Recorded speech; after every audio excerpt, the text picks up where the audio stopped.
So, in the latest episode of the United States versus the concept of no, President Trump has now slapped new tariffs on European allies because they refuse to support his plan to take control of Greenland. Greenland, the island, the ice, the people who live there, still not a vibes-based acquisition. And if you're wondering whether this is some carefully choreographed grand strategy involving Arctic security, multilateral negotiations, and alliance building, no, it is not. This is a foreign policy tantrum with a spreadsheet attached. Europe said no. Trump said tariffs. Roll credits.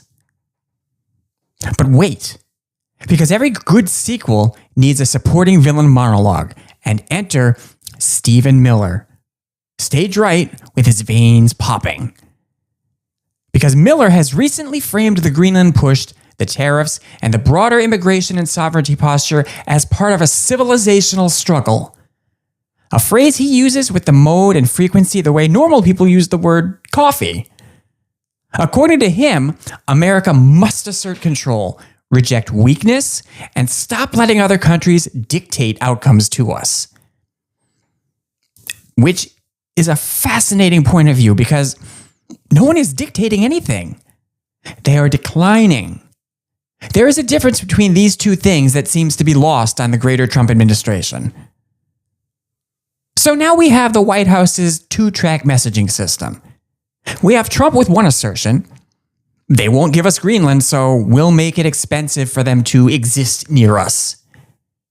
And we have Miller with another. This is about sovereignty, strength, and the survival of Western civilization. That is an incredible escalation for what started as a real estate fantasy involving glaciers. Let's zoom out. Trump has wanted Greenland for years. This isn't new.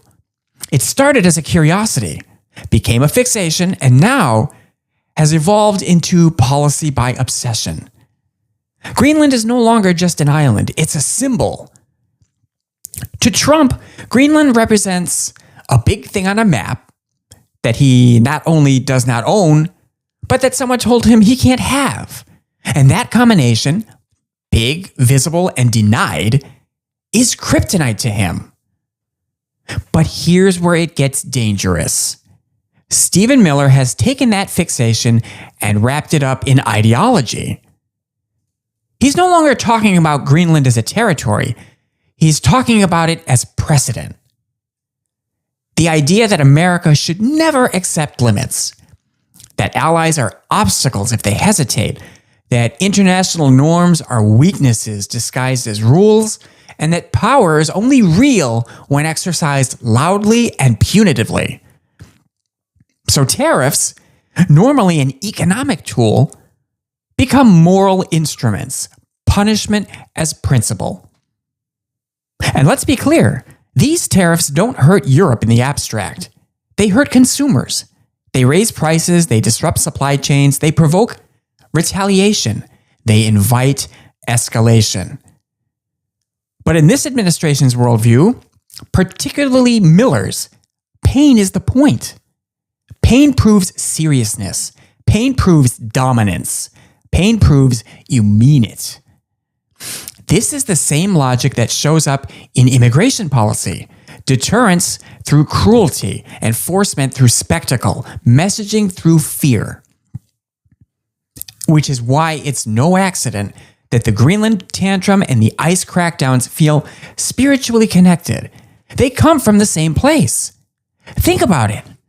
Both of these things stem from a belief that power should be felt, not explained, that consent is optional, that norms are for losers, and that if people are upset, it means it's working. The administration is playing it straight. They want you and everyone else to accept this as the normal order of business when it comes to governance. But that isn't governance. That's authoritarian mood setting. And it's the fact that the administration is presenting this as normal that makes this moment especially absurd and alarming. Tariffs on allies for disagreeing? Normal. Threatening trade wars over territory you don't own? normal. Senior advisors talking about civilizational struggle every time someone pushes back? Totally chill. This is how normalization happens, not with tanks, with press releases. And Greenland has now become the stage where this entire worldview is playing out. The people of Greenland have said repeatedly, calmly, democratically, we are not for sale. Denmark has said, this is not happening. Europe has said, dude, please stop. Just stop. And the response from Trump and Miller's America is essentially, you don't get to say no to us. That should chill you. Because if sovereignty only matters when we invoke it, then it doesn't exist. It's just branding. And if allies are punished for dissent, then alliances aren't they're not partnerships, they're protection rackets. That's the danger of this moment.